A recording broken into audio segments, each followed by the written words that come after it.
School District. All board members are present. Can we please rise for the Pledge of Allegiance? I pledge allegiance to the flag of the United States of America and to the republic for which it stands, one nation, under God, indivisible, with liberty and justice for all. All right, thank you. Up next is the annual board reorganization election of officers. And on the docket is president, vice president, treasurer, and clerk. Process is someone will nominate a board member and ask that person if they are willing to accept the nomination. Board members can nominate themselves. Once the board president is nominated, that person will direct the remainder of the meeting, and the board can decide if they want to allow for discussion on the merits of the nominee. So at this time, with that being said, I assume we'll go in order. I would like to nominate Mr. Walker to be the school board president. Would you accept said nomination, sir? Yes. Thank you. Sorry. Yes. Any other nominations? I would like to nominate Brian Hopkins for president. Brian, do you accept the nomination? Yes. Okay. Last year, I believe we just did a vote. Is that the correct way to do that? The board can decide if they want to allow comments or merits on the nomination. Last year, you did talk and have a discussion about it. Yep. So it's really up to the board. Board members? I think they're two great candidates, so I would like to open it up and I guess better understand. I'm gonna say it's a year term, so understand like what you guys see if you are president, what the next year holds as you as president of the school board. So whoever. You go Okay. What I see for the next year is we have some turmoil, but we've had a lot of good things happening here. I don't understand everything that's going on because I haven't been here for 2 years. I need to learn. There's a lot of things I need to learn. But I'm hoping that, we had a recipe for success for 17 years that got us to the point when I resigned. And I'm hoping that I can resurrect that recipe and share that with all and move forward for another year. And whoever's president, I will full 100% support if that's Brian, and share whatever insights I have from the past to help us go forward. Thanks, Jen. I guess I would just, first, I think this last year has been pretty eye-opening as a new board member. But I'd also like to just kind of say, how success is defined. And so, my main purpose and goal for being on the school board is do its best for kids at all times, and have those kids at the forefront of what we're trying to do. Since I've been on the school board, we've implemented as a staff stakeholder surveys, or as a board stakeholder surveys for all stakeholders, families, kids, teachers, so we can get better feedback from everybody.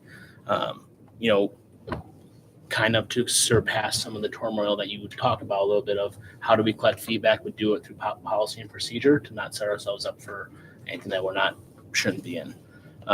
We've worked really hard on aligning policy and procedure for how this board conducts business in accordance to local and state statutes and Robert's Rules of Orders. My very first board meeting, we had an illegal closed session before a meeting in the conference room because we didn't do it correctly because we simply weren't following Robert's Rules of Orders. Right. Those are things that as a board, we need to dot our I's and cross our T's. And that was precedent. That was precedent. That was a process of when I asked the question was the way we've always done it. And so Riverview, like most schools, is experiencing declining enrollment. Since 2019-2020 school year, we're down 40 students in enrollment. We have to start addressing this problem, and it starts with a strategic plan and creating what our school is as our identity. And that comes with input from all stakeholders. I have championed from day one on this board the strategic plan.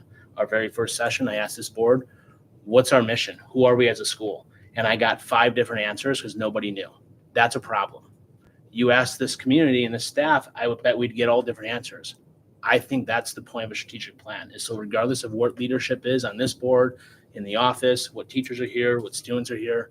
We as a school community are coming together to say, this is who we are as a school, and this is what we believe in. And it allows us to make more informed and intentional decisions, right? Sometimes I feel like this year we shot from the hip because we didn't really have guidance or foresight.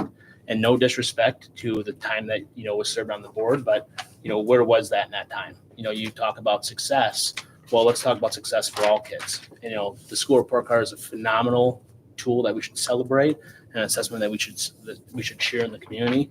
With that being said, what do our trends look like for all of our learners? I think we look at that today a little bit in our non-discriminatory report.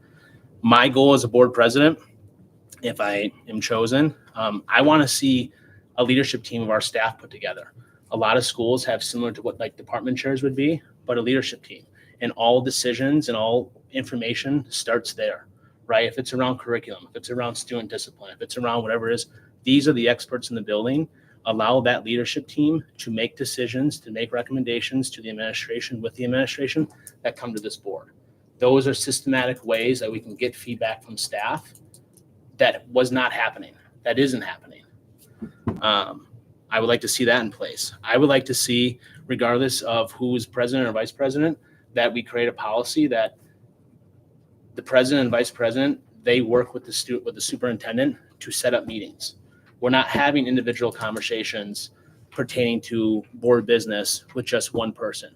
We're not meeting with the RTA with just one person. It's a collaborative approach between the vice president and the president as liaisons to this board, to our administration, and to our school. And as I say, touching on, kind of last month's meeting of, let's start having the real conversations. We should celebrate we're a 5-star school. That is an amazing feat that I hope we continue to celebrate. With that being said, what do our achievement gaps look like for our students who are economically disadvantaged in ELA and math? What do our achievement gaps look like for our kids with IEPs? How are we challenging our gifted and talented learners? When I was here, we had Mrs. Rudy, and it was called a spree. And I remember those kids got pulled. They were challenged. Are we doing that work? We're missing a boatload of kids in this school because we don't have systems and processes in place. We're missing feedback from our staff, the experts working with our kids on how we should conduct business day to day. And we as a board have to sit up here and say, make decisions that I don't feel are truly informed. And so, I appreciate the time that was served from our previous president and the time that you served on the board. But, quite frankly, we have the same mission statement that we had in 1996. It hasn't changed in 30 some years. Who's asking the questions? How are we asking the questions? And at the end of the day, every decision we make needs to be rooted in what's best for kids. And I plan on doing that as a board president.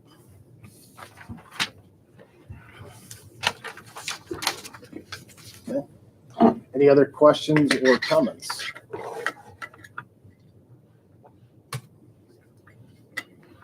Going once, twice. Okay. I guess we're at that point now where both candidates have stated their piece. We will come down to a vote. Do we do paper? Do we do? You can do it out loud. So I guess Joe, we'll start with you on the end. My vote is for Brian. Okay. Brian, My vote is for myself. Amy,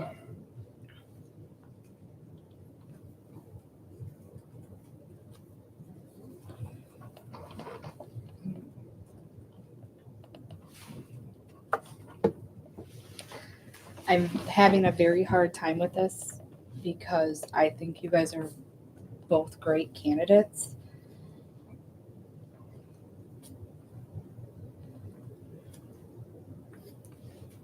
But I think we do need to keep moving forward, and I like your bringing the staff in as collaborative groups and hearing more from them to make decisions, because I think sometimes it is hard to make decisions. And I like the thought of more of a president, vice president working together with the district administrator, with the staff. So I'm going with Brian. I abstain. okay, and obviously I would vote for Jim since I nominated him. So 3 for Brian, 1 abstain, 1 for Jim. Brian, you are the president and shall take over the remainder of the meeting. Yeah, sir. So, Do we have a nomination for vice president? I would nominate Jim as the vice president. Any other nominations? Do a roll call. Joe? I would vote for Jim. I vote for Jim. I vote for Jim. Abstain. vote for Jim. Jim is our vice president. Do we have a nomination for treasurer? Guys want me to just keep that one? Are you the current treasurer? I nominate Joe. Roll call. Joe? I'll abstain. Vote for Joe. Joe. Joe. Joe. A lot of animosity in that vote, I feel. And clerk. I nominate Amy. Do you accept the nomination, Amy? Yes, I will. Joe? Oh, sorry, yes, Amy. Yeah. Amy. Who nominated Amy? I did. Brian. Brian did. Judith? Brian. Brian. Gotcha. Jim. Amy. Mike. Amy. All right. That is our board of reorganization. Next on the agenda is approval for consent agenda items. Large. I would like to have monthly financials pulled out before we vote on it. Brian, do you have to do member at large? Yeah. Oh, I'm sorry, I didn't see it on there. That's because I didn't put it on there, I'm sorry. Member at large, is there a nomination? I nominate Mike. Joe? Mike. Mike? Mike. Mike. I'll abstain. All right. Mike is our member at large. Moving into approval of consent agenda items. Again, I'd like to remove the monthly financials from the consent agenda items. Is there anything else that, Can you also remove the meeting minutes because I wasn't there? I wasn't a board member for those meetings. anything else? So we'll make a motion to approve consent agenda items with the removal of monthly financials and B, board minutes for 3/18, 3/24. So we'll take a vote on C through F right now. Can I ask a question about F? Let's remove it. No, I just want to ask a question Okay, about yep. F. The $350 rent, I can't remember what it was 3 years ago, but is that the same or is that higher or? No, it's higher, it's $50 higher. This is the first year that they've experienced an increase. Okay. Do they report back to us how many of our kids are actually, or let me rephrase, do they report back how many kids outside of the Riverview district are attending? There's no one outside of the Riverview District because it's just our kids going in the morning and afternoon. Okay. Thank you. So we have a motion on the table for C through F. Oh, I'm sorry, 1 second. Did you ask that question? Is there other programs where they take kids from other schools? Is that something? No, when I read through the contract, it says they can. Oh, gotcha. And that's what spurred the question is, in the past, we didn't charge them rent at all for a long period of time because it was all supporting the kids and we're taking money away from the Riverview families. And then we got to a point where we had to start charging them at least a nominal fee. I think there was a legal reason behind that. And then when I saw in there that they could have other kids in here, that just spurred the question. You know, what percentage of other kids are taking advantage Actually here, of yeah. the facilities? Because I think all schools have if it's Choo Choo Charlie's or kids clubs. Some So. type of, Some- Yeah. All right, so we do have a motion on the table for approval of consent agenda items C through F. I'll second. Second from Joe. All in favor? Aye. Aye. Opposed? C through F passes. Looking at A first, monthly financials. Kim, I do have a question on, and I may have asked this in the past, Deb Brent Sped Consulting. Which budget's is coming out of? Well, it comes out of our CISA budget, but in my head, it's configured into our PD budget. Okay. Are we able to, and I think I might have asked this in the past, Tim, so forgive me. Are we able to look at that coming out of the flow-through budget, or is that, so that way it's not coming out of our general fund necessarily? I don't know if it could, can it come out of our flow-through? The flow through is allocated for this year, but going forward, that would be something that we can look at. Because I certainly think, with the money that is there federally stated for special education, that if we can this is $1,600. I'm not sure how often we pay that, but that's something that we can look at. Actually, that's a good question, because Sue and I and Tim Stelmacher are gonna meet in, I don't know, a couple weeks, probably when Tim gets back. He's the guy that I've been talking to about being business manager. And he had found some things that we can move and shift into there. So he and I talked about that, but I wanted to get Sue's take on it. And we can still do that this year. We just have to reconfigure, like we have to go in and resubmit the budget. So that is on the horizon for probably in the next month or so when we meet. Okay. And then I also had a question on what is Engage Learning, $1,300 for Gale in Context Oppositional Viewpoint? What is that? Gale in Context is Comes out of library. yeah, Okay. it's a search engine. And I will say, just to mention on that too, one of the things that the tech committee and Julie has done a really nice job of is she sent an email asking all the teachers what programs they're using. I know Andrea has been talking to the MLSS, Julie has that, and at the tech committee, we're looking to nix some things. And then because we can nix some things even out of the common school funds, there are some things that we're hoping to shift into the common school funds that would move from Fund 10 into that for next year. Okay. To have some cost savings. Anyone else on the monthly financials? No questions at this time. Make a motion to approve monthly financials. I'll second. All those in favor? Aye. Aye. Opposed? Sorry, it was late. Abstain, Okay. because I didn't see him till tonight. And then approval of board minutes 3/18/24 through 4/8/24. I'll make a motion, we approve the board minutes from the meetings on the 18th of March and the 8th of April as presented. Is there a second? I will second those. All those in favor? Aye. Aye. Aye. Opposed? Abstain. One abstention. We will now open this up to public comments, and we'll have no more than 3 minutes for those. Do we have anyone that would like to speak? Okay. Reports. I kind of said what my vision is as I think we need more collaboration. We need to be more collaborative, and it starts with this board as a whole. So I hope we're more collaborative next year moving forward. Mike? So obviously, we've been talking about this land dispute with Trevor Wilmot. And I was able to join a call with Kim, I think it was a couple weeks ago now. And it's still as clear as mud, to be perfectly candid about it. There's 4 different dates where the maps have moved back and forth. I don't know if you guys had time to review the document from the legal team.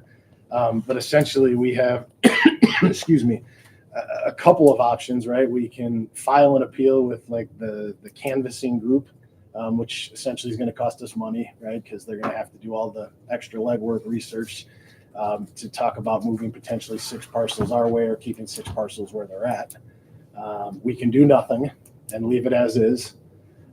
We can, or the third option, which is probably, in my opinion, one of the viable ones, is meet with Trevor Wilmot's board and see what they think before any board expends any money. I was driving home from the airport when I hopped on the call, so I didn't have a real good chance to take a whole lot of notes, but all of what's in there is in here. I personally think that any money we would gain would take us 5 to 6 years to recuperate with legal costs associated with it, because they've done all the legwork trying to dig into where it's at, and it's literally as clear as mud. So the question is, do we do nothing and leave it as is? Sounds like all of the families that are currently on these parcels don't have school-age kids, so there's no effect to enrollment. It's just tax revenue. And they have been paying taxes to Trevor Wilmot. Correct. And I can't remember which maps show which, but I think it's going to be hard for us to win, to be honest with you. I think that there's just too much disputing, and I think it's the oldest map maybe shows that they could be in our school That district. was like They've the been night- voting in the other school district. 1930s, that Yeah. was from. So, Except the last time that it was reorganized that way. So there's You like, mentioned it was there's like No. 4 versions of the map, and 2 of them show that they're Riverview parcels, 2 of them show that they're Trevor Wilmot parcels, but nobody, one of the people who was helping do the canvassing passed away, so he wasn't even able to be asked questions. And like I said, I think the original map was from sometime in the 1930s that showed they were Riverview, Silver Lake parcels at the time. I just, at this point, it's going to cost the district a boatload of money. And even if we get that tax, that tax base here, I just think it's going to take us too long to recuperate it. Like I said, the only viable option would be to talk to Trevor Wilmot's board and see where they're at. But my gut tells me They're not gonna give away free money. my gut tells me that they're not going to want to give it away. Just like if it was in our district, we'd want to fight to keep it in ours, especially since it's going to be very difficult to prove. 6 parcels. There's 7 total. One is already not in dispute, like it's already in their land. they've been In paying either hands. they've been paying Riverview taxes. They've been voting for the Riverview Silver Lake elections. The other 6 have gone the other way and always been that way since the 60s or 50s. What do you guys think about maybe just doing some due diligence and reaching out to them with like a 50-50 or a 60-40 split, just to see if maybe they might be, instead of, You're saying with the potentially Trevor facing- board? Correct, Yeah. yeah. So the Trevor board they did have representation at that meeting, just so you know. Yes. Not that we didn't talk about which way, the attorney was just telling us what our options were. She essentially did a synopsis of the Yeah. 12-page legal document that we got. And the reason there's Their no, attorney? no. Alright. It's a mutual It's attorney. we both use Oh, it's Rennie shared. Lewis. We Gotcha. both use Rennie Lewis and Lacey. Gotcha. Okay. So which obviously would add to it because if we did decide to go to Yeah. litigation, that would Yeah, one there'd of be a us- conflict of interest because one of us would have to find new representation. And there's no imminent reason to make a decision. That's why it's not on an approval tonight, because there's nothing we can do now until we'd have to do something in the fall, because it's past the time, whatever deadline they had, that we really can do anything. So my goal was really to make sure a board member was, have the information, so that the information didn't just live with me. And the Trevor Wilmot superintendent is leaving, so I didn't want it to live with her either. So I think it would probably be great if you could dig more into this document, and then next meeting, maybe we have a discussion about it again. And if you want me to reach out to their board and try to get a meeting of the minds, maybe the board presidents meet. I kind of like Joe's idea. I mean, if it wouldn't hurt to reach out to the board, even if we could pull a little bit this way. And if it's going to cause more controversy and money out the door, well, then we can maybe stop there. But I don't think it's a bad idea to. Well, these 6 and 7 parcels, that's that like sliver Side between street. Highway B and Old Highway B, right, Mike? Yes. And so Correct. those are like $400,000 houses. So I mean, if we can get half of that, or even Well, Any of potentially them. they could be student aged Right. houses at some Eventually. point. Let's Yeah, yes. And Move if ins, we, move outs, right? if we don't attempt something now and it becomes a student aged house, now it's a lot more valuable, and whoever's got it's way less reasonable to listening to. And at least right now, it doesn't hurt to ask. Worst thing they can say is no, but potentially they can also say, if they decide to push it, it's going to cost us some legal costs too. Right. And maybe the best thing to do is just be amicable and come to some split agreement. So Yeah, so if I remember correctly, 1937 and 1961 actually showed Trevor Wilmot, and then 58 and 64 showed Silver Lake. And then in 2006, when there was the consolidation, there was another line. So like I said, it's as clear as mud. 2006 is, shows Trevor Wilmot. Trost Trevor Wilmot, right? Yeah. And that's where it's that's the most recent. That's Yeah. the most recent. It does say, again, for whatever it's worth, that the 1958, 1964 maps are probably more precise than 1937 and 1961, but good luck trying to prove it, right? So And what's that based off of? I'm guessing an opinion, right? I'd be for you talking to their board president, and the fallback position could always be give them the 6 parcels, but they pay for the legal fees to finalize that, and we don't pay a dime. Well, if that happens, that's basically a do nothing, so there would is be no legal cost fees. associated there. Right, because right now they are in Trevor Wilmot. Could it be disputed again, I think is what. Yeah, I'm trying to, You're so trying that to find future full- DAs, future boards don't have to go through this, which is, Rehash the whole thing. all Exactly. over again. and spend legal fees to do so. I see what you're saying. Brian, do That's a you good want point. me to connect you, or do you want to reach out to him?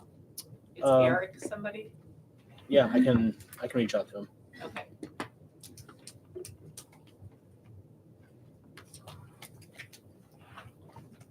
On to C, district administrator report. Okay, my favorite time of the board meeting is I get to present the Salute Award. And this month, it is for Ashley Brown. So I'm really excited. I can't really see you, Ashley, but she's been on my list since the very beginning of the year. And so it's just been, I've been just waiting for the right moment.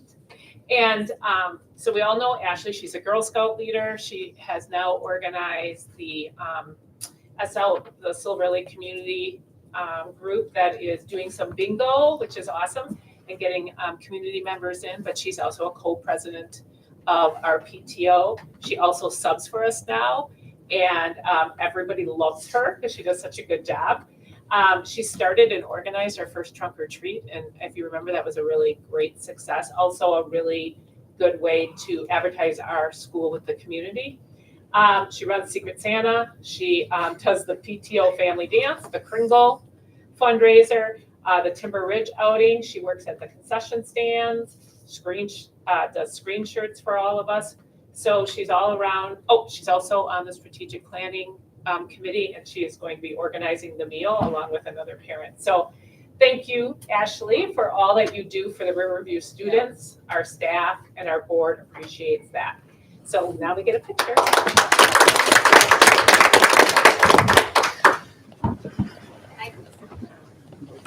Well, I don't think they wanted. Yeah, I think we're gonna have to It's do a little it up cluttered back here, here. so. And I don't this, but what I'm gonna do is we're gonna take it up, Brian.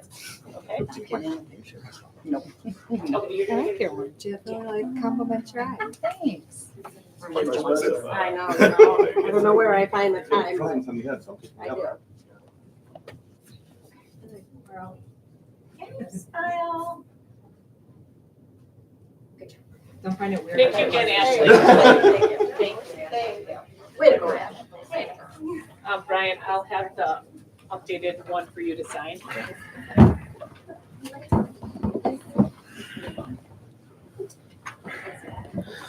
Okay, another favorite time during the board meeting is to talk about celebrations, and we have a lot this month. So this month, as all of you probably remember, we had the eclipse, which was very big and elaborate for no reason. But you see all of our kids who are out there, they have the sunglasses on, they were donated to us by David and Linda King, who are grandparents in our building, so that was nice. We thank them for that. We had our DARE officer come and speak to our students, our middle school students, about the negative effects of vaping and social media. So that was very helpful. He does a great job. We also had Colbert Packaging come and talk to our second and third graders in a presentation. You see them up there. They planted a tree and took it home with them. So that was a lot of fun. And then we had, we had a junior high dance. I don't have any pictures from that. You also see, which I'm going to talk about in a few minutes, our strategic planning process. So the one with teachers and the staff, well, this is our community actually group. And then we had a focus group with kids and they loved it. They demolished the snacks. I brought snacks in so that the focus groups would have them, the teachers and the parents. And I had to go out midday because I naively walked in and said to the kids, you guys can have snacks. I bought snacks for you. And then they were gone. And then a huge celebration to Mrs. Zachary. Her son has committed to Clemson. Not much to the chagrin of Wisconsin folks, but he's not going to Wisconsin. So I, though, had to find out through my son. He texted me, Hey, Jaden committed to Clemson, and I fired her up right away. You got news? So, you know, because social media has our kids. So lots of really great celebrations. So a couple of updates for the board. We are going with our summer school program. It's going to be a 4-week program. We're excited to have it back. The estimated costs are between $13,000 and $17,000 to the district, depending on what our aid costs are. It'll run from 8 to 12, starting July 8th through August 1st, Monday through Thursday. And we have begun the sneak peeks, stay tuned for upcoming information. The advertising of that's going to begin a little at the end of April, and then we'll be registering in May. With Dave coming off the board, we also have a spot on our tech committee. I do have a question on summer school. So go ahead. Just to reiterate too, looking at, I know the aid position is That is not allowable for reimbursement. is Or that flow-through. position though going to be driven by IEP needs? Yes. Or so that'd be extended school year and could be paid out of the flow through grant again and not paid out of our general fund. It is not my understanding that, Tim, we can use that. I don't think we can use the funding, but it doesn't qualify as extended school year because they're not mandated to come, right? We can look into that. Currently, we don't have any students with ESY in their IEPs. Certainly, that could be something that we look forward to in the future in terms of the planning process. Those conversations just haven't happened in the IEP team process yet. I know Wilmot's got a unique way of doing ESY in summer school, so I'd look for your insights in terms of what that could potentially look like going forward. Yeah, I know. If there's like a $4,000 savings for a paraprofessional, that if we were able to, build that for Medicaid and put it through, a different fund balance that didn't come out of our general fund, that, then we can look at necessarily high cost even, return on it, I think would be fiscally responsible of us to do. But again, I also, if it's driven by the IEP need, not just we're going to have an aid to have an aid. Yeah, we will not have an aid unless it's in their IEP during the school year to have it. Any other questions about summer school? Okay. The tech committee, as I said, with Dave coming off, there is a spot available if a board member wants to take it. Amy does sit on that committee, so you don't have to feel compelled to be on the committee, but we wanted to open it up if any of you would be interested in joining. We usually meet, I would say, realistically, once every 6 weeks. I could do that. Okay, so Julie will start including Joe on the invites and the agendas. Okay. Strategic planning, so I'm really excited to talk about this because there's been much more excitement around it than I anticipated. We have about 85 people that have RSVP'd to come. That doesn't mean 85 will be there. We know things come up, but it's exciting. Lori from the Donovan Group met with small focus groups, parents, students, and staff members. She shared some themes that emerged from those meetings with the smaller facilitator group. They were very similar to the themes that I talked about for my entry plan. Wasn't much different. I've received a lot of emails from community members and families really expressing interest. And so on our website, if you haven't seen it, there's a spot for strategic planning. There's some videos on there explaining what the process is. And we added a RSVP to the invites so that we can have dinner and childcare available. Brian has organized some kids from Wilmot to come and do that. Christy and Ashley are working on getting food for that evening. All of our teachers, I asked that they all secure 3 families per grade level to come. And so we have those 3 families coming from each of the grade levels, so that's great. And we will have at least 7 to 10 students joining us for that event as well. So some exciting times. I think there's a lot of interest in the community, and the 2 community members that are on our smaller team have been very active in trying to recruit people. So that's really great. So hopefully the board, each of you can try to get 3 people to come if there's anybody left and still would like to invite. I know some of our community members was like, teachers are so good. They already invited all the people that they were trying to. So if you can think of anybody, you can either have them RSVP per the QR code or the link, or let me know and I can add it to the form that I'm keeping. Any questions? Okay, I just wanted to give the board a quick budget update for a couple of things for the 24-25 school year that we're looking in terms of savings. So we eliminated working with an extra insurance pre-review company that's going to save us $5,000 to $10,000. Sue and I did some research on that, and it's not a necessary component of what we need to have happening as we're looking at insurance policies.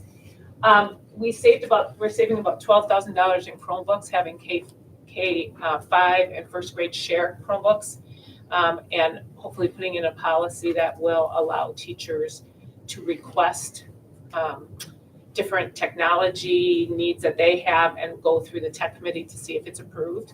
So we're putting in a process and a system for getting that. We saved, as you know, about $9,000 in MIBS costs through our E-rate, which we won't necessarily see in our budget next year, but what will happen, as I explained before, is that on the tail end, we'll have more money to put towards network upgrades. This time we didn't have any, so I had to put it in the general fund for next year. $1,200 a year in internet service. Our internet service costs are going down, and we are looking at healthcare options. I should have those ready for you in the next board meeting. Sue and I are meeting with them that Friday before the board meeting to discuss those. We went out to market to make sure that we had competitive bids.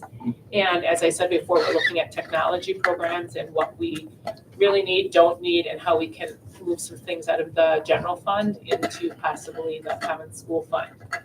And then this year, I talked to you in February about open enrollment in and out and the savings that we were seeing. At that point, I said it was going to be about a $17,000 savings. It's looking like it'll be closer to $30,000. So just wanted to give you that update. That is estimated, so don't pull up the slide and say that I for sure said that, but it's looking like that. We probably won't be losing or gaining any more students this year. And then at our next board meeting, I will have a better handle on what our open enrollment may look like for next year. Open enrollment in and out for next year. That closes at the end of April. We should have healthcare next month to talk at the I'm next board, hoping, hopefully at the yeah. next board meeting.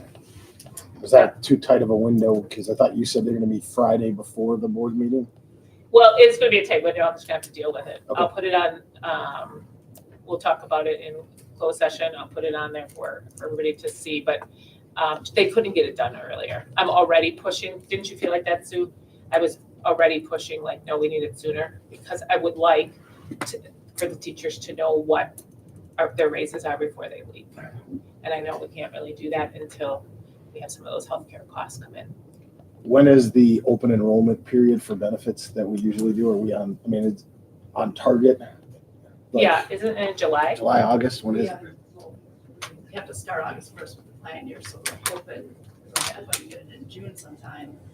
I just know the last couple of years, it felt like there's just been so much back and forth. I was gonna say it was chaotic. That's, I'm just, again, it feels like we're under the gun again. It is what it is, right? And there's nothing we can do. It just. I think that's what happens, and so I'm hoping, I asked them to put some packages together for all of us to look at, in benefits. The biggest thing is obviously we don't want to impact the staff, with lots of increases or decreases in Providers, all of those all that things, stuff. yeah. And so, really working on making sure that we're looking at the complete package and not just the healthcare, but what else is there with the NICE? We have that NICE piece and some of the other benefits that are in there. Thank you. Sure. Okay, so the next part of the next few minutes, we're going to be talking about some survey updates.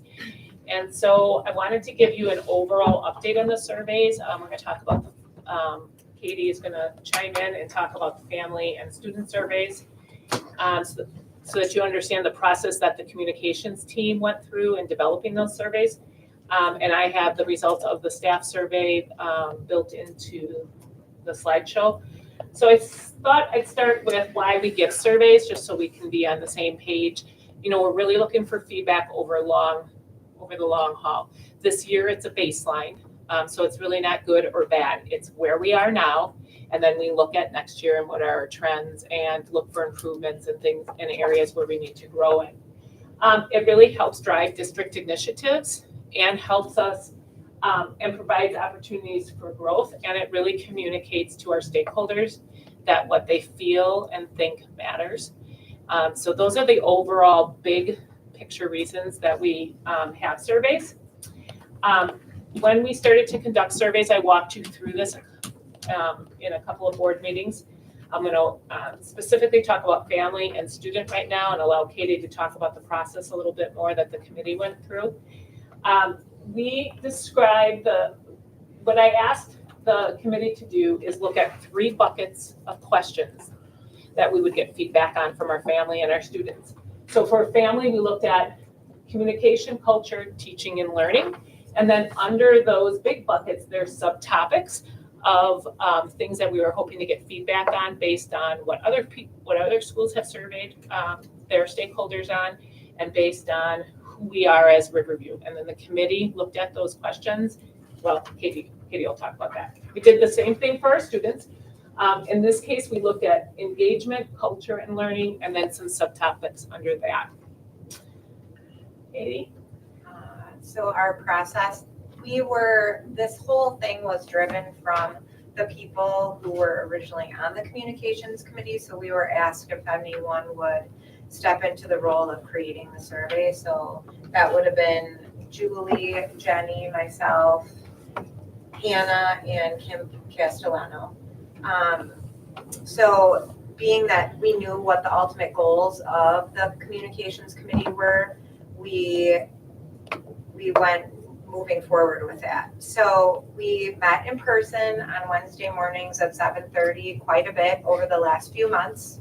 We also communicated regularly through the electronic survey, making comments and highlighting different things, discussing it through there, as well as in emails and in other like smaller groups as well, if everyone wasn't able to attend. We used the buckets that Kim showed you a minute ago to construct the survey and sort all of the different questions that we had into the appropriate areas. She also had given us a couple of surveys from other schools to take a look at to kind of jumpstart our thinking about where we wanted to go with it. We did a lot of other research on our own with other surveys and what other schools have put out there as well. And we had some really good conversations about not just what other people are doing, but what we want to question, what we want for our Riverview family. And then we created the questions that were really most important for our Riverview people and to ensure that we're getting the best feedback from them. Then we had, I think, a good portion of what we did, and you guys should correct me if I'm wrong, but so much of what we did is we really had in-depth, complex conversations around each of the areas and what really mattered for us to be asking, and that we were really, I don't know, goal-oriented and very specific with what we wanted out of each question. So then we had given feedback to the leadership team, and then they came back with some questions of us, and then we reflected on the questions that they had, and we either came back with like, well, we really feel it should be like this because of, this is what our thoughts were behind that, or we made some tweaks based on their questions. Some of the things that we considered, one of them was redundancy. We wanted to be really careful not to have any of the questions overlap in any of the buckets.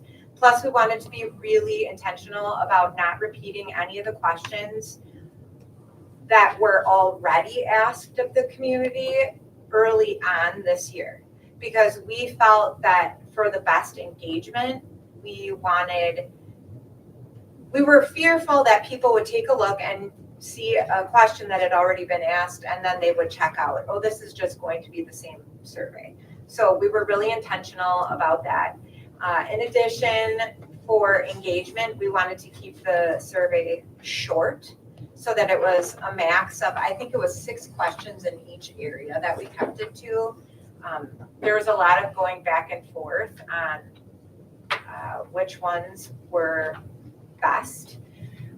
The other thing that we looked at was language, because we know that school language, sometimes we easily get wrapped up in the school language and SEL and PPG and this and that. So we wanted to make sure that as we created the questions, it was really easy for our community to understand what we were asking. And then that the timing matters. We were thinking, instead of people being asked to be taking another survey like right now, that we would like it to be more of a reflective piece toward, like in May, where families, parents, and then students as well can reflect back on this past school year. And then it really mattered to us that our questions facilitated open communication between our school and the community and our kiddos. So that's what we did. So I really appreciate the amount of time and energy that they put into doing this. It was, I only asked them to meet a couple of times, and I think we met much more than that. And there was a little bit of back and forth where they had to meet again, or I met with Katie, or I met with Hannah to sort of flesh out some of those things. Andrea and Tim were really helpful in having another set of eyes look at it to make sure that we were getting what we wanted to, because we may tweak the survey in years to come, but it's we want to give it year after year so that we can look at the results and growth over time. Anybody have questions about that? Well, thanks for all the effort you guys put into that. Thanks, Kitty. I have a survey related general question. I know we had talked, obviously we keep talking about doing it annually. Have we worked to create that policy yet? We have not. I did ask Neola to do that though, to put it in. Yeah, I just want to make sure it with stays on our radar, because I know Yeah. we had talked about, a lot So- behind it, so. Once he has all of the policies from this time, the goal would be for him to add a statement in one of our current policies that says that the board will, Give all stakeholders. yes, all stakeholder surveys. Perfect. Thank you. Okay, so I want to talk about the staff survey. We got the results back, and give you some context for it so that you have a solid understanding of the process.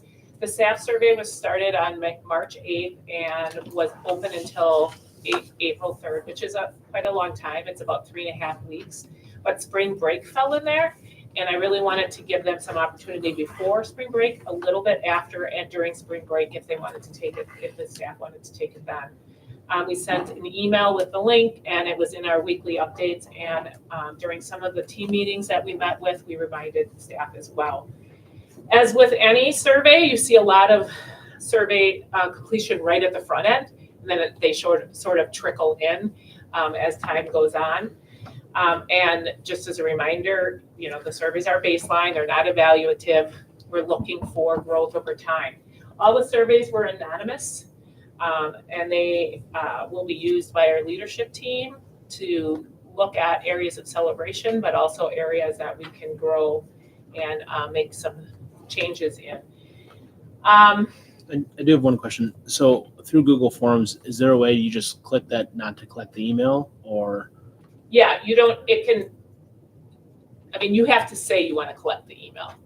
Okay. Yeah, and there's no collection of email. And I think, does the participant know that the email is being collected, Julie? Yes. Yeah, so it will tell you if your email's being collected. It'll say anonymous. Because I'm just wondering, it feels like kind of a low turnout for responses, and so I was wondering if it being on Google Forms and not something like SurveyMonkey or a different non-school related survey system would allow for a more Better turnout. turnout. Hard turnout, yeah. Can we turn that question out to you guys and ask, was it Was it visible? Was it something that you saw on a regular basis? Were you all presented with multiple opportunities to take the survey? Yeah, but I think, what, am I hearing Brian's question? Are you saying Yeah, I'm just, not within school, having it be outside, do you feel that we? yeah, and I certainly believe the administrative team put it in honestly, and they don't have anyone's email responses. But I also know at times there might be people who may not believe that and may think that you can still get that information. Oh, I And so- misunderstood. Yeah, what you're and so saying. I'm just I wondering apologize. if that could be, in the future. Yeah, lots of schools do it through like school perceptions or other things that cost money. So we decided to do it through Google Forms. Yep. I think that. Certainly. And I also think, kind of going back to what I said earlier of like, this is something that a school-wide leadership team can vet all of these concerns out. And then when it comes to the board, we have all that feedback and we have all that concern. And so that way we have a product that's vetted by all stakeholders before we just say, okay, here's the survey, so just some feedback. Okay. Any other thoughts on context? The only other thing I wanted to point out is it was a Likert scale from 1 to 5. 1 strongly disagreed, 5 strongly agree, and then 3 was a no opinion. So the staff had 3, when we looked at constructing the survey, there were 3 buckets: engagement, the district, and learning, and then subcategories under that as well that we collected. And so you'll see as I put forth the results, the graphs those graphs come directly from the form. They're already there. That I put them in categories.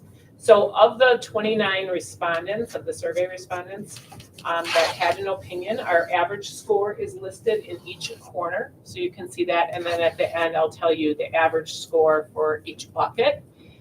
As you can see, as far as belonging goes, we were happy to see that there's positive trends towards people feeling valued and cared about by the 3 questions on this slide. The next slide was in terms of another, we looked at engagement, but through teamwork.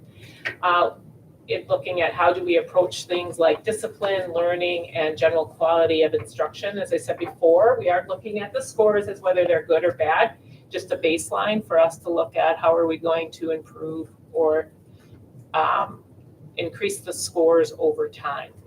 So the 3 questions that were that we centered around teamwork had to do with my coworkers are committed to quality, consistency, and handling discipline with staff members, and a common mindset around learning.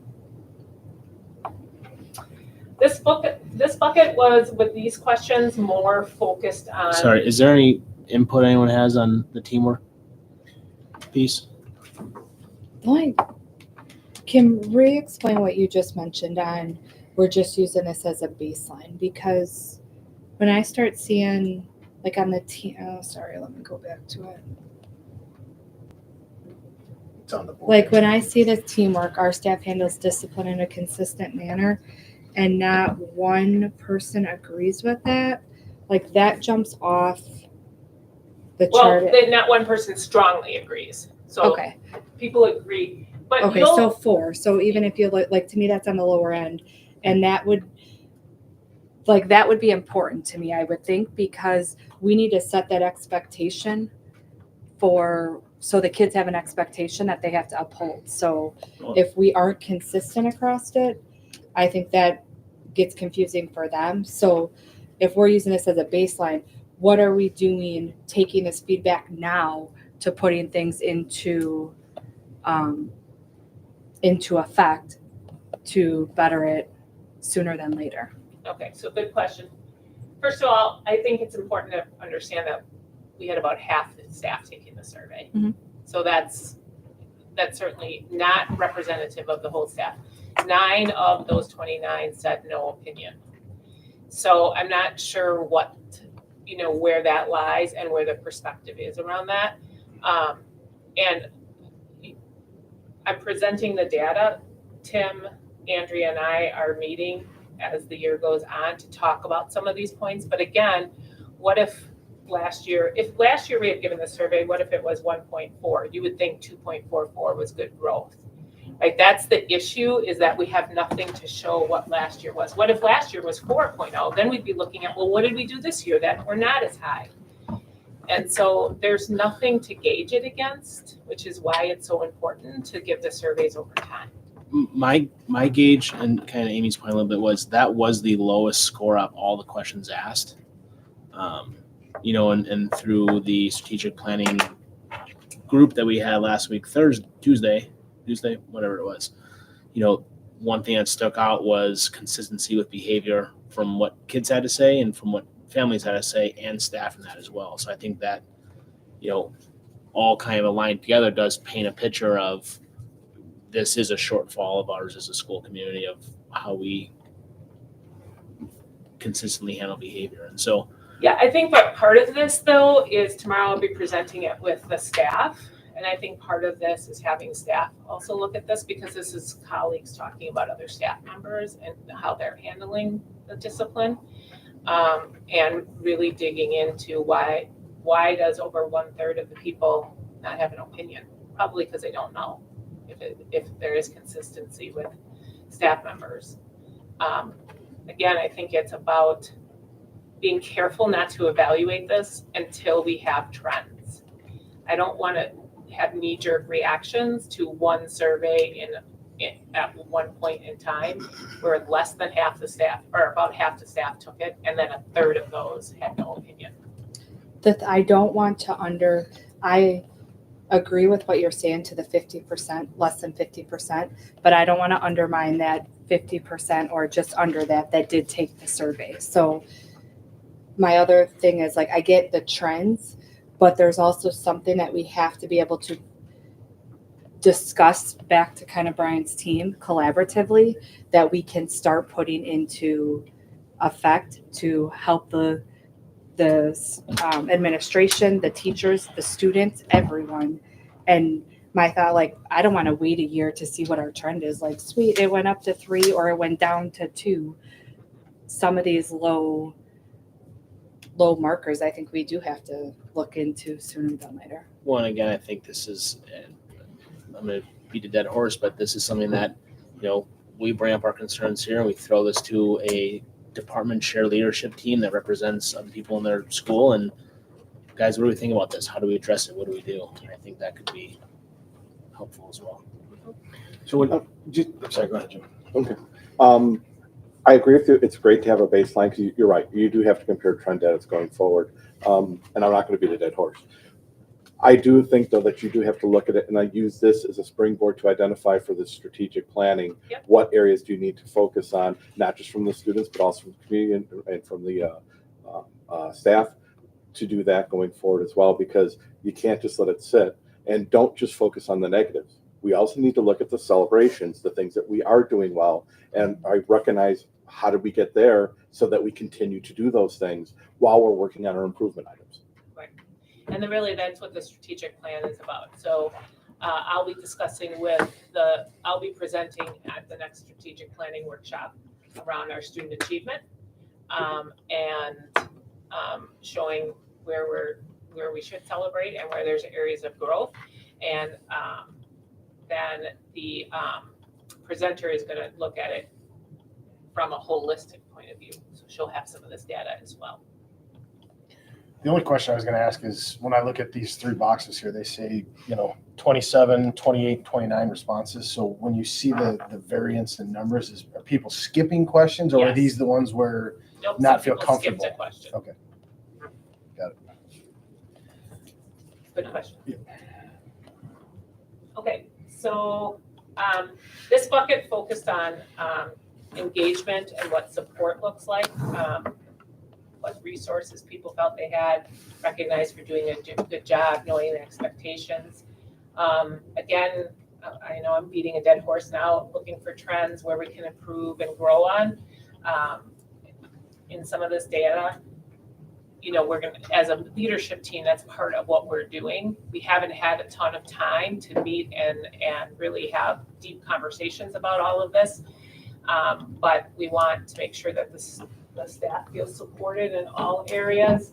And specifically that they're recognized for doing a good job when, we discussed this a little bit as a leadership team. Sometimes you feel like you are doing that.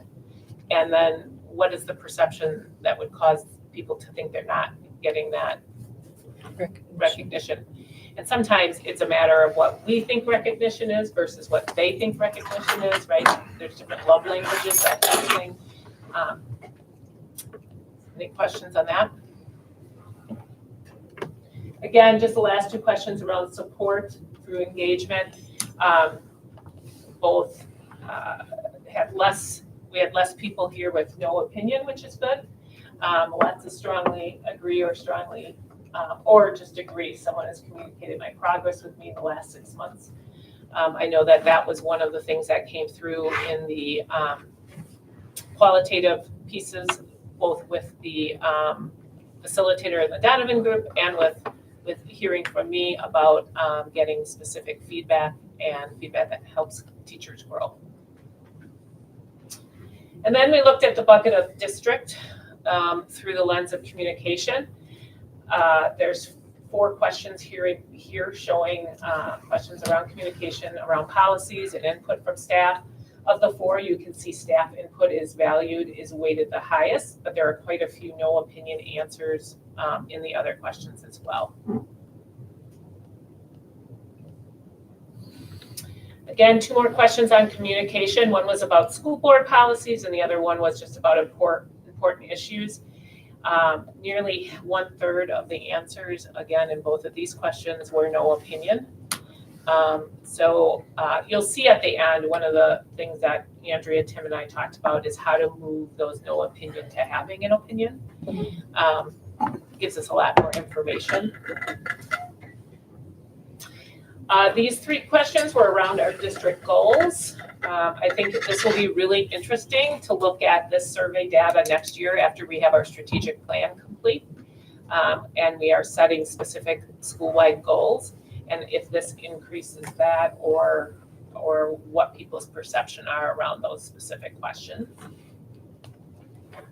Then we looked at the district through the lens of continuous improvement. There were 4 questions centered on continuous improvement. I spent a little bit of time talking about that with the staff. It's an interesting spread, I think, in staff perspective on if they receive the training necessary to do their job and that timely feedback again. This spread seemed to be commensurate with the qualitative data that I presented to you in the entry plan.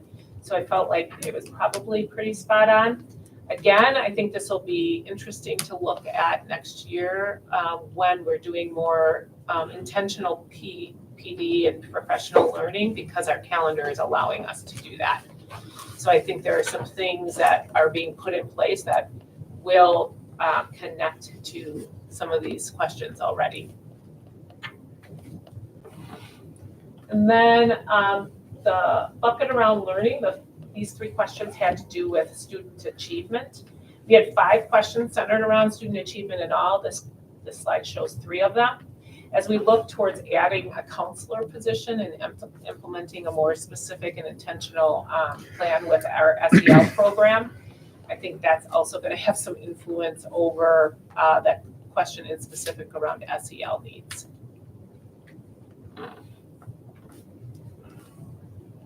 The last 2 questions on student achievement were really centered around do our students have opportunity for success and do we have high expectations for students? Again, I think it'll be interesting to triangulate this data with student surveys and family surveys because there's lots of questions, well, not lots, but there are questions on those surveys as well that are connected to the same theme of teaching and learning. And I think it'll be important to see what the students are saying versus the staff versus the families, and are they all saying the same thing? And then the last bucket was around learning and beliefs. This got to the learning beliefs that are held by the staff around choice and voice. Bless you. For students, options to demonstrate their learning and the commitment to success and the learning differences of our students being honored. I think overall this slide shows we have a pretty strong commitment to success for learning with our students, and our staff believes that our colleagues and leadership are committed to student success. Before I go into the initial reactions that Tim and I and Andrea talked about, any reflections or questions or thoughts? Additional? Okay. So if you look at our overall ratings, again, I really don't consider them good or bad. I consider them, this is where we're at. This is our jumping point. We're going to be putting a strategic plan in place that will have specific metrics in them. We're not going to be being able to conquer every single question and every single survey. The strategic plan will help us rank our priorities so that we can really do what our priorities are well. If we look at staff engagement overall, that the average was 3.28. If we look at the questions around the district, 2.98, and learning was 3.42. So we just took the average of the buckets. The two things that we really reflected on is how to increase the rate of participation to get it to 80%. That's really the best of all worlds, to get it up to 80% for next year, and to decrease the number of staff members that have no opinion. So that is what we're looking towards as we move into next year. Were there comments provided with the surveys or an opportunity for that? There was an opportunity. Where are the comments? They're at the end with closed session. Okay. Just my initial reaction again is, and I appreciate the work that the administrative team did on this. But again, I do really think that this is work that can be much more collaborative and, not so siloed with all stakeholders of how to increase the participation rate, how to do some of these things that we found here. So just in that tone of looking to find ways to do that.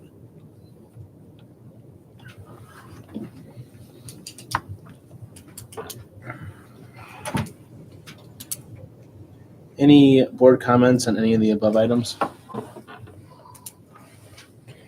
Community, it's appreciated. I absolutely want to second Mike. Ashley, you are wonderful. Last Tuesday when I stopped in for Bennett's birthday, Ashley's running around after kindergartners. I'm like, man, you do it all. I need to clone my Ashley in my world. We do just want to say we appreciate all the work that has gone into these surveys. I think we have found it very important and absolutely want to do it moving forward.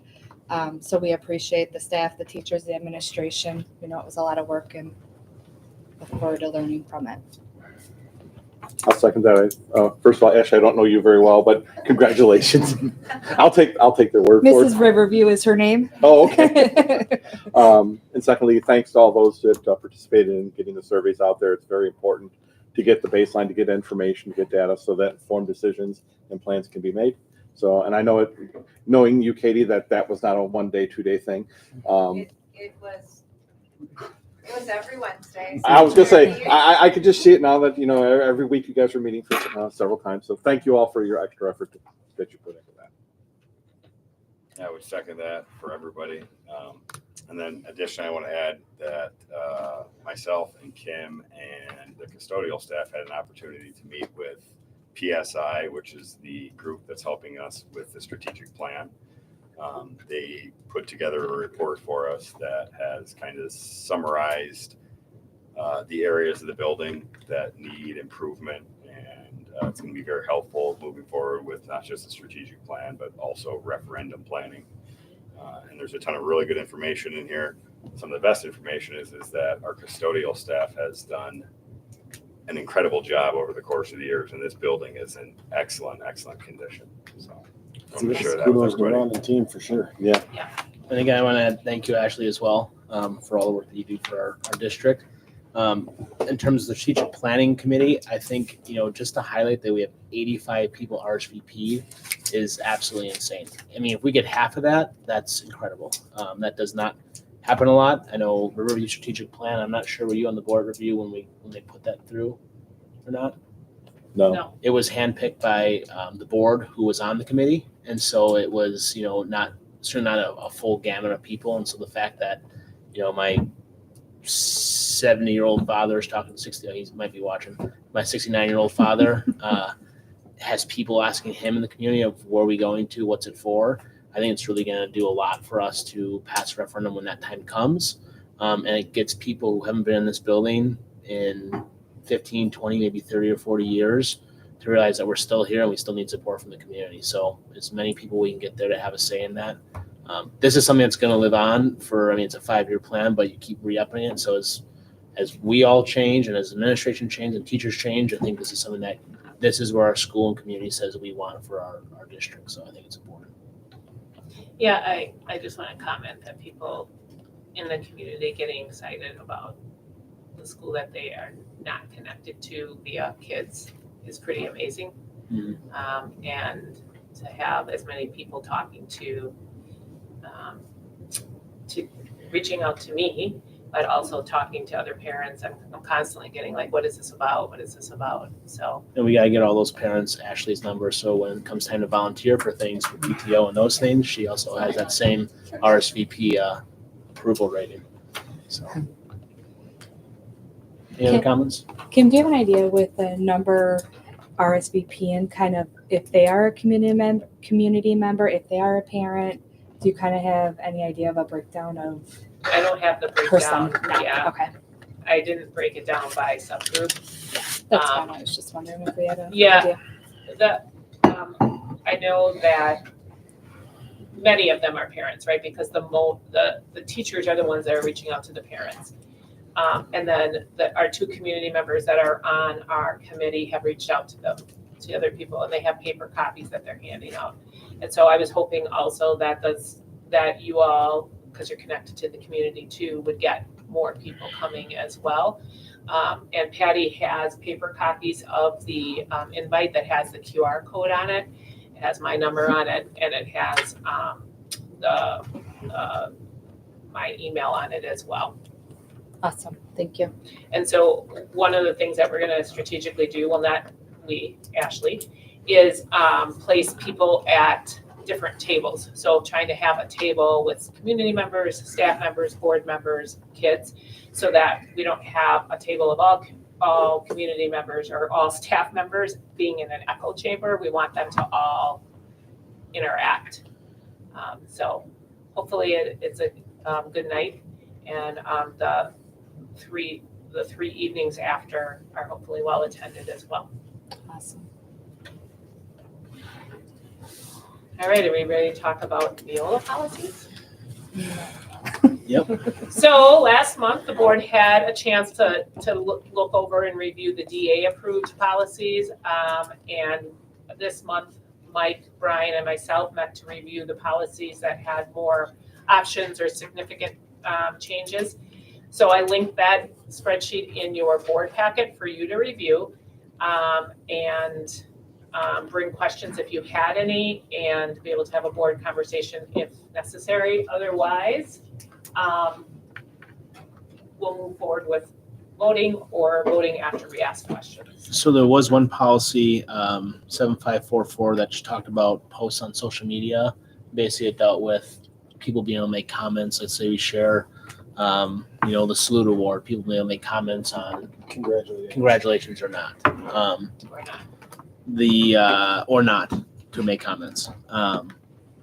Shayna, our attorney, kind of gave us some feedback and recommended that, gave us 2 options. One is some districts say don't do it at all, because that way if you allow people to have comments, at some point if things turn sideways about a contentious item, you can't really dictate what can and can't be put on on social media, because it's kind of a First Amendment issue. And Brian, just to interject too, and it's not conversational, right? Like we do not engage We with don't it respond at all. back. So it's not meant to be a discussion forum. It's a one-way comment, good or bad, one-way comment. So, I I mean, know. I'm just gonna speak my piece. I think comments should stay on. I think community members should have the ability to comment, good, bad, or indifferent. I guess my question on that would be if things do get to a point where it's going down a negative slope, do we have the ability just to delete the post altogether? Right? I mean, this way you're not monitoring comments. We take one post down. My opinion, personally, I feel strongly about it. I think it's cowardly to take comments away. I honestly stopped following West of the Eye when they did it. And I think comments are a huge part because I read comments when people put their name on them, not when they're anonymous, but I do like comments. And I think, again, if we're going to put a picture of Ashley on there, I think people should be able to congratulate her and thank her and support her. I agree. I agree with the comments. Sorry, Ashley, I keep putting you on the spot over there. Yeah. Stop talking about me. I strongly agree with that. So that was the only one that we wanted to bring to the board. Yeah. Was that one because we felt that it should be.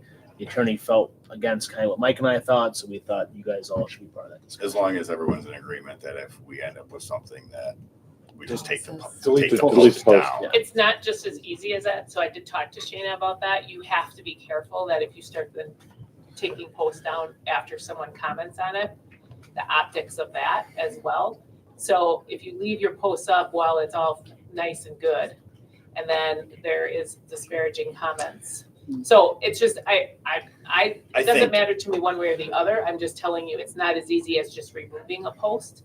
Nobody Just- here is talking about dissenting opinions. We're talking about defamatory or Yes. When it becomes a inappropriate. problem, Yeah, I mean, yes. if you post something about the referendum that meeting, you and disagree someone comes with. on there and says that, why are we giving schools more money? And that's their prerogative, right? Right, we're I not don't- talking, in fact, Yeah. that's actually what we're arguing for, is to allow people to do that if they want Correct. to. I'm sorry, Correct. Julie, did you have something to add?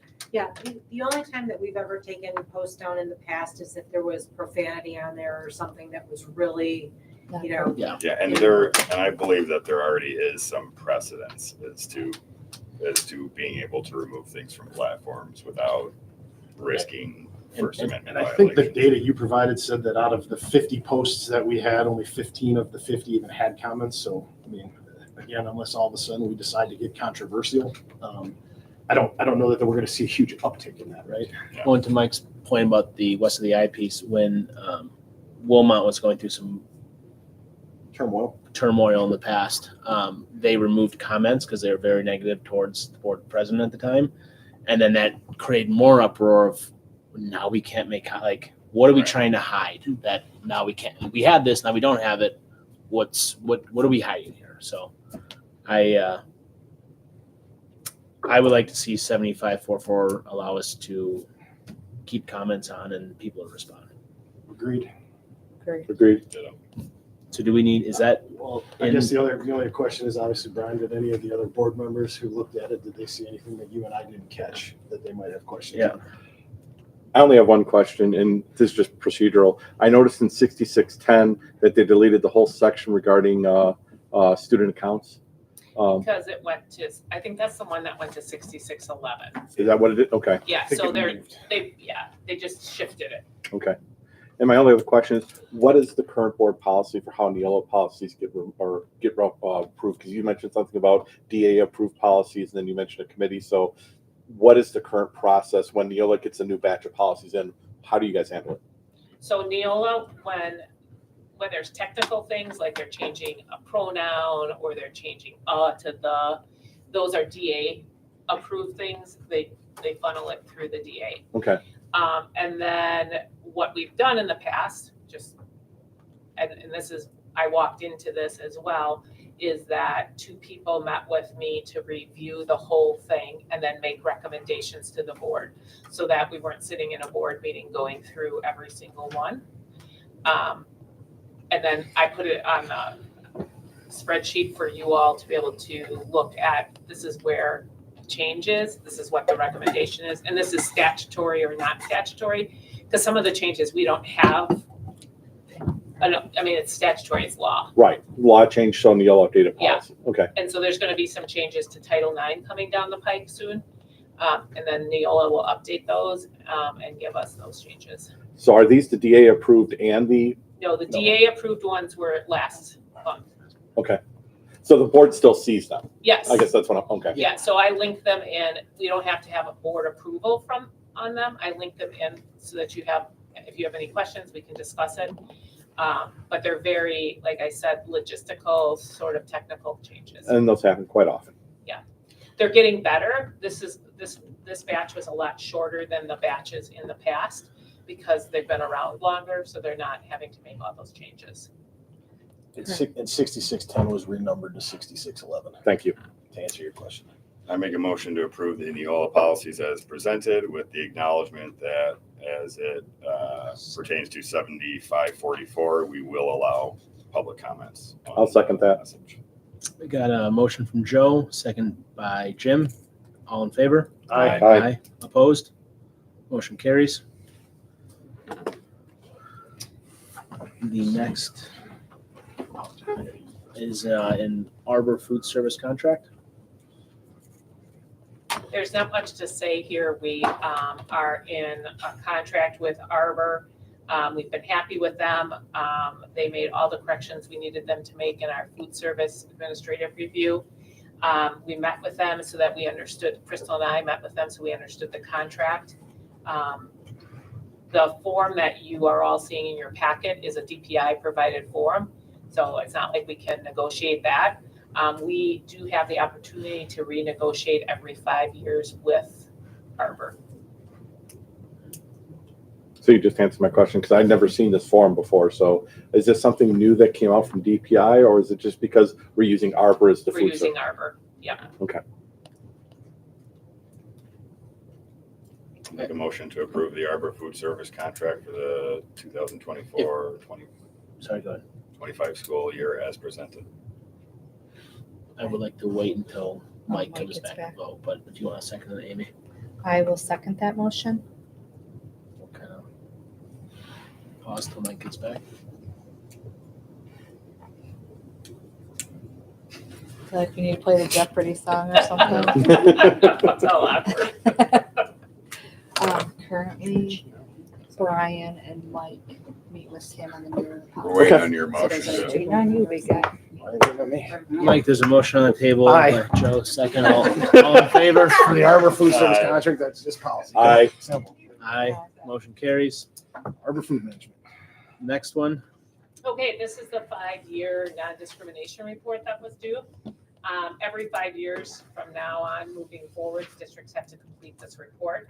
It was a pretty big task, and some of the data we have not been collecting. So we did not make up data, and we did not go through the process of trying to remember things because it would have been inaccurate anyway. And some data was in the WISE portal. So this 5-year report is not given to DPI. What we do is we sign an assurance that we went through the process. Tim, Andrea, and I did the bulk of the work, but we collaborated with our student services team. I collaborated with Julie, we collaborated with Becky and Holly, and Neil on some of the aspects and questions that were asked. Every district sort of has their own format. We looked at exemplars and drew from them. We also met with CESA 7 to get some feedback on the process. And then, it's linked in your board packet. I'm sorry, where was the link? 'Cause I didn't see the report. Okay, so the link is in your board packet. How do you go out of present here? And then drag this up a little bit. And then there it is. Oh. Okay, So I did have some questions. thank you. The one where it says evaluate trends and patterns in relation to discipline actions, including suspension, expulsions, handling of people harassment. One of the findings was that, let me just find it. Economically disadvantaged and or special ed students were 50 to 80% more likely to receive suspension or expulsion. And then low percentage raise. I know that's kind of a trend everywhere, so I think that's an important piece to point out is that happens in schools. But I also, when that kind of goes into there was one that Neil did about engagement and participation in extracurriculars. One of the findings was and recommendations was to how can we increase participation for students in special needs. I'd be curious to see if there's a correlation there. And then also what is that data, what steps are we taking of, 50 to 80% more likely to receive an expulsion if you have an IEP or if you're economically disadvantaged, although that is common, what are we doing to kind of Well, I address think that? it's also important to say, Andrea, correct me if I'm wrong, we haven't had an expulsion in, No, and if you look at the 0.02%. amount of discipline, like It's so what, it was low. like, yeah.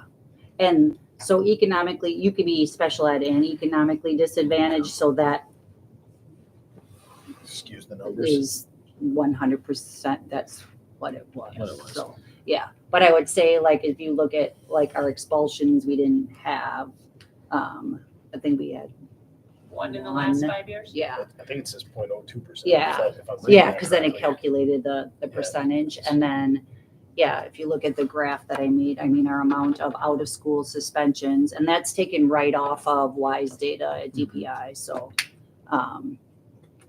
we don't really have a lot, so it's super easy to skew Right. the percentage. Aside from, I wanted to put the trend of that, so. Right. aside from expulsion or suspension, what metric do you use to determine or keep track record of what constitutes discipline? Well, so DPI constitute discipline as suspension. So when they track data, it's expulsion, it's in-school or out-of-school suspension. So, but as far as like, if we want to do like lunch detention or anything like that, that's all put in Skyward, so I can print that out. But for DPI, they want that the detail. data that they collect that's what they constitute as discipline. And we've been doing a much better job this year of tracking it in Skyward, because I think it's really important that we look for patterns in kids too, over whatever issues there are. And it allows Andrea, Tim, and I to communicate more effectively. If Andrea was out for the last 2 days, I can pop open Skyward and see, okay, what has happened? Has this kid had any issues? Because patterns matter in how you handle things. And it's also, in the last 5 years, I've had 5 different people doing discipline, so keep that in mind too. I mean, we really have, like, and it does make a difference of what is being, Correct. like, we don't really, like, obviously now that I do it, there'll be a trend because I did it this year and there'll be next year or whatever, so that's also something So to keep in mind. does that mean like prior to you taking over the majority of it, before that, each So we separate had like the other four yeah, iterations were Yeah. kind of we've had, determined by the individual whose responsibility discipline was? well, and how they tracked it, and yeah, so we've had 3 different dean of students. So there's not a whole lot of consistency historically. Yeah, and especially like how we use Skyward to track data too, because typically what you put in Skyward is what the office is dealing with. You can use it, like teachers don't use it, like, so if the teachers are handling like, kids stayed in at recess with me or whatever, that they don't have the ability to go into Skyward to do that, because Skyward is Skyward is technically like, you don't want it being used as just like, I told the mom and the mom said this and Right. that type of stuff. So it typically has been you, because like if somebody requests, Right. that's student data that can be requested. So it's been more of like when they have a major or something and it's something that's handled in the office, it's been tracked through there. So now, like, we're trying to use it as, even if you talk and you don't necessarily give a discipline, you can put that in there as like notes, or you just like give a warning or things like that. So I'm trying to code like different offenses, it's called, so it's not just it's like ISS or OSS or whatever. There's So that, some more details Yeah, so we can yeah. look in the future. yeah, because then we can pull data and say, okay, how many lunch detentions have we had? How many verbal, things like that. And then you can also see like the progression of discipline of a student a little bit better when you're doing some of that. So sorry, that was really probably No, long-winded. thank you. I appreciate it. It's Yeah. in depth. I like that. Kim, I also noticed that cell 36 provide an opportunity for participation in the self-evaluation by pupils, teachers, admin.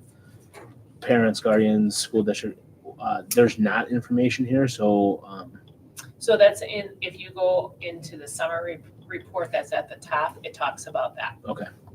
So the summary report is the report that sort of looked at everything and we put it all together.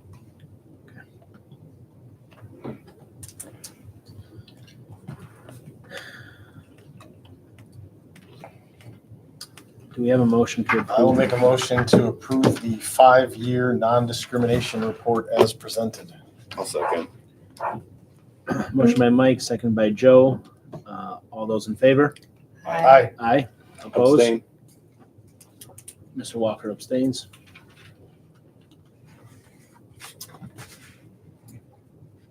Okay. Future meetings, we have a board work session on April 25th, 2024. Is that the, WASB. that's the, with WASB. And that will be in here, open to the public. Yep, so I could not publish it because I didn't know, on the side it says who's president, all of those things, and so we didn't have that information yet. So Sue has it ready to roll. I just have to make the change as to the officers. 6 p.m. 6 p.m. till 7:30. All right, and then our next regular board meeting is May 20th, 2024. And then I also would like, Kim, I'm gonna ask you to do this. Can you just go through, you probably have it ready of like, when do we have the meetings for the strategic planning coming up? You want me to say it right now? Yeah, so that anyone that might be watching knows when things are coming. April 30th, May 7th, May 21st, and June 18th.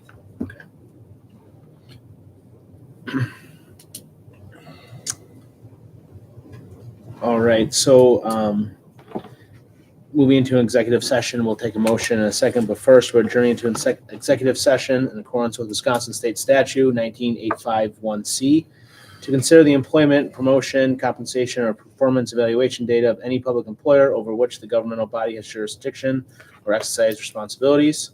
1 through 4 there. Do I have a motion? Motion. Do I have a second? Second. We'll take a roll call. Joe? Yeah, aye. I'm aye. Aye. Aye. Aye. We are gonna adjourn into executive session. Thank you, everyone. Thank you, everyone. you. Katie and team, thank you for your work.